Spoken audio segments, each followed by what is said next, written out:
As long as it is thought that an object is pleasurable, it cannot be given up. When sense objects are regarded as dangerous and distasteful, like snakes and poison,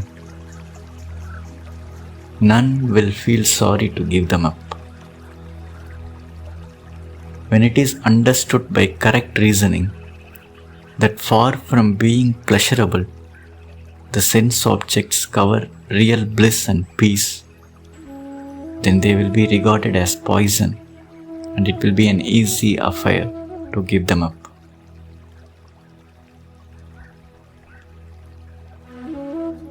Only when the sense objects are seen as snakes or poison, that which will cover our real bliss and peace, then only a man can give them up. Till the time his mind considers that sense objects as pleasurable, then it will be difficult for him to give them up.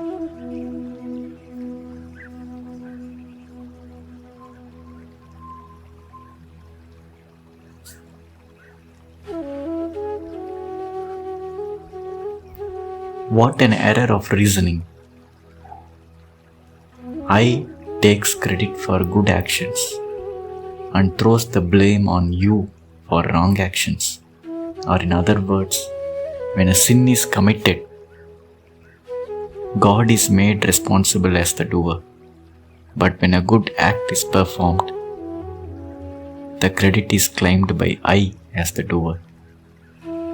Either say, God is making you do all acts, good and bad, or say, all is due to your karma.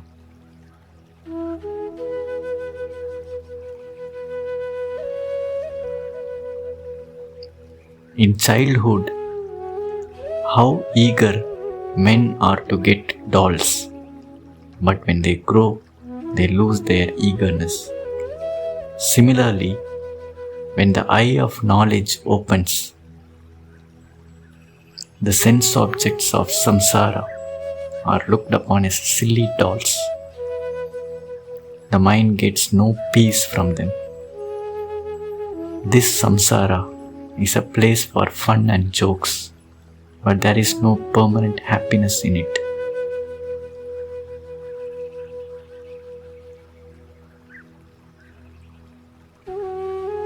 The more one grows in consciousness, the lesser will be the interest in the lower sense objects' entertainment.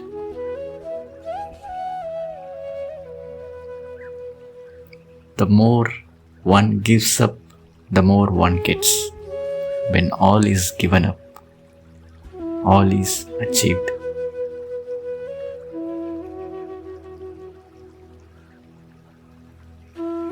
We are bound by what we are holding on to.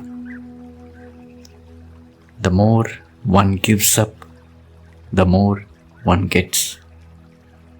When all is given up, all is achieved. God is achieved. Brahman is achieved.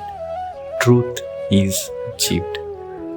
What we are holding on to is the veil which is covering, which is not allowing us to recognize our own true nature. So when this veil, that is what we are holding on to, is given up, then all is achieved. God is achieved. Truth is achieved. Brahman is achieved. Bliss is achieved. Contentment is achieved.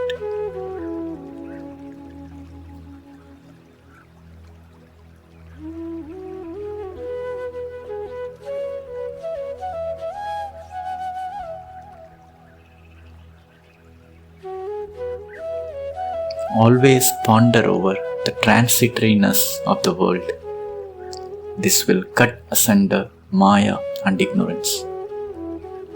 So whatever is transitory, just if you ponder over it, it will cut asunder Maya and Moha. Because whatever is transitory is in the field of Maya.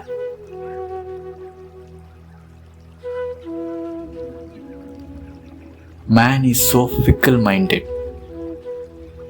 and so much engrossed in desire for sense objects that he cannot even for a moment look at the future. He does not know what will happen next and is always busy with the present. If he could think with a quiet mind, he could understand something. But where is the time for it? His mind is so unsteady because of desires that he cannot think even for a moment.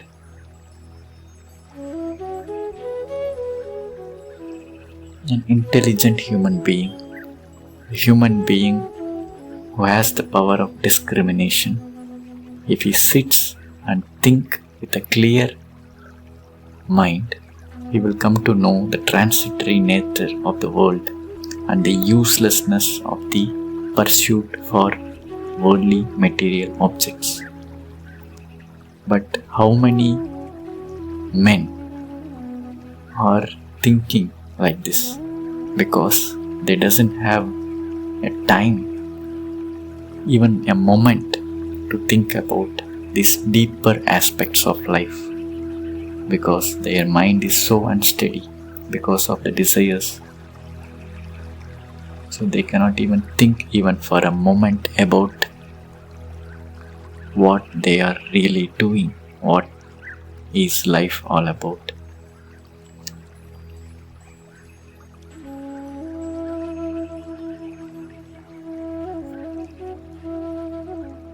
To understand really the transitoriness of the world is knowledge. Buddha had this knowledge, so he could give up a kingdom, but for want of this knowledge, a naked man cannot give up his loincloth. If we have the correct understanding of the transitoriness of the world, we will come to know the useless pursuit of worldly objects, sense objects, because everything is going to be lost at the end. Whatever is gathered with so much earnestness is going to be lost at the end. When this is clearly understood, even a kingdom can be given up, because kingdom is nothing but a transitory object which is anyway going to end. But if it is not understood, this transitory nature is not deeply understood, then even a loincloth cannot be given up.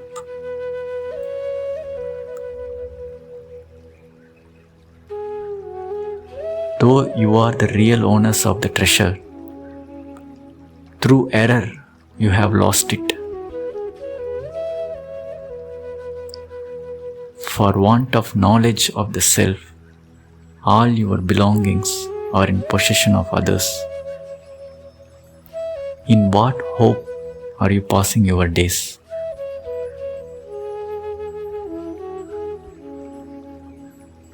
How can you be content without having your belongings in your own possession? You are the real owners of treasure, the treasure of the self, the treasure of Brahman, the treasure of unlimited bliss, contentment, eternal existence. Even though you are the real owner of the treasure, through error you have lost it. Through the error of taking oneself as this limited body and mind and ego, you have lost this inner treasure, although you are the real owner. For want of the knowledge of the self, all your belongings are in possession of others. Since you have lost your own treasure, you are running here and there throughout the life for want of silly, temporary excitements, transitory material possessions, because you have lost the unlimited treasure. So you are begging on the streets for want of material objects which are transitory in nature. So in what hope are you passing your days? How are you content? You have lost your possession, unlimited wealth. How are you passing days without contemplating on that? Why are you begging on streets? Why you are not making attempt to claim your treasure back, what you have lost? A man with discrimination, clear intellect, if he is wise, then he should make attempts to claim his unlimited treasure back by correcting his error of false imagination about himself.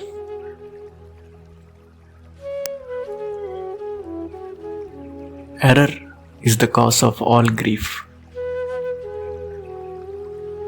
Error that I am so and so. I am a form. I am a name.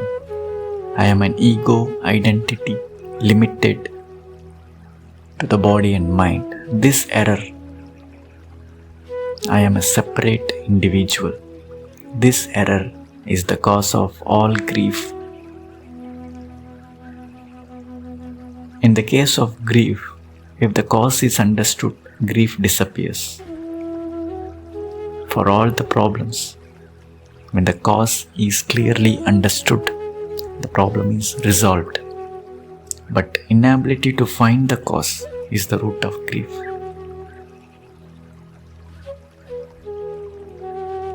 Since very few people are able to really understand the root of all the suffering, they are able to escape. That very few people are able to escape the suffering forever.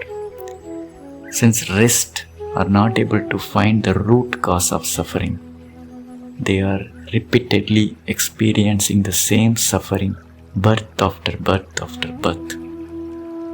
So the more the error, the more the grief. The more strong identity, limited, separate, individual identity I imagine about myself, the more will be the grief.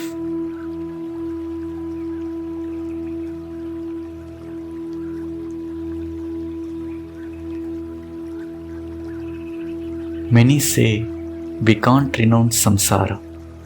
What is this samsara? There is nothing that is samsara. It is an illusion of mind built on desires. In the absence of desires, samsara ceases to exist.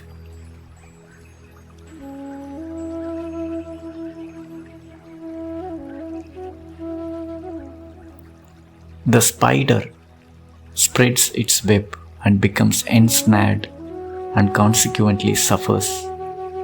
Similarly, man also builds his samsara by his desires and predilections and suffers because he is bound to it.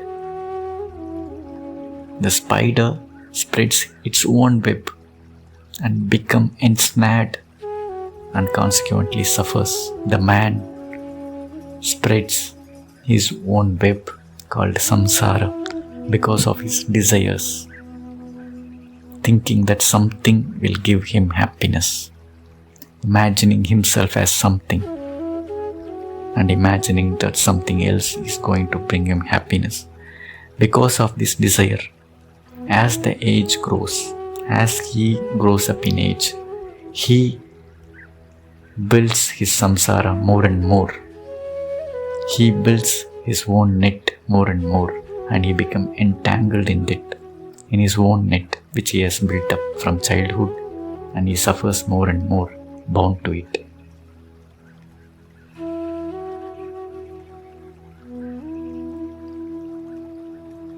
Through enjoyment, the desire for enjoyment never ceases. When clay sticks to your foot, can it be cleaned by rubbing on more clay?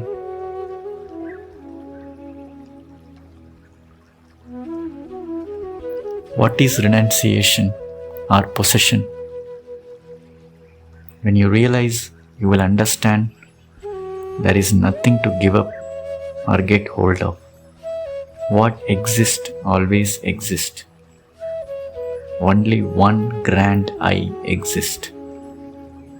So when you realize there is nothing to give up, there should be something. When there is only one grand I, one Brahman, existence, consciousness, bliss exist, and we are that. There is nothing other than that exists. So what is there to renunciate? What can be given up and what can be possessed? There is no possessor, there is no possession to be given up.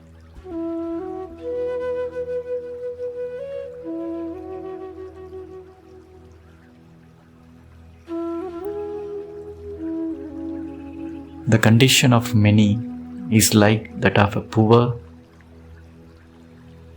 and mean beggar. Whatever little he gets gives him satisfaction. In the 100 different kinds of distress of the samsara, a little enjoyment of pleasure makes him content. Having the birthright of limitless bliss, he is content with a little. What a delusion! The condition of many is like that of a poor and mean beggar. Whatever little he gets gives him satisfaction.